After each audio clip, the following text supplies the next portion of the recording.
is not Yoruba, is not from the African continent. Our language is an Amerindian Indian language, an Arawak-based language. When people come to me, you guys speak Yoruba? I say, no, we don't. 97% of our language is Arawak. 3% of our language is mixed with, of course, the French, because we were highly influenced by the French. We lived with them for many years prior to coming to Central America. French, English, and of course, Spanish. But 97% of our language is Arawak, Amerindian language. Our language, you will be able to find common words with our language with the Taino language.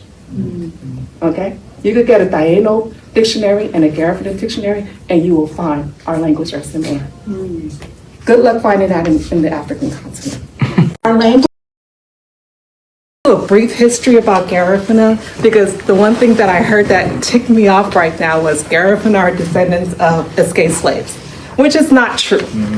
That is the most vicious lie ever created. In order to justify for them to take our land from us, they had to prove that we were not indigenous to that land. So the number one way that you could do that is to say, hey, these are escaped slaves. So that was the number one thing that he started to do, was a propaganda, to sit there and to take away our indigenous land rights by saying, basically, these people are escaped slaves. They have no rights to this land. But mind you, keep in mind, they have multiple treaties with us.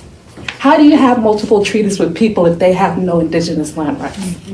That's where you hear about Chatier, the famous Battle of Chatier, where he got killed and everything like that. But totally, 150 years we fought for our land rights. And after we were finally defeated in 1795, 97, where they exiled us, they sent us to Beliso, where half of our population were killed. That's what we call the first Garifuna genocide. Benson, the cannons were pointed towards the Garifuna village, towards us. Benson, you will see those cannons and they're still pointed towards the village of the Garifuna people. After all these years, to remind us that we don't belong there. We are from the African continent, who left the African continent prior to Christopher Columbus, prior to any slavery. And we mingled with the native people there, and we created the Garifuna race. It's just easier to say you're Black. But unfortunately, that's taken away from a history that's not ours.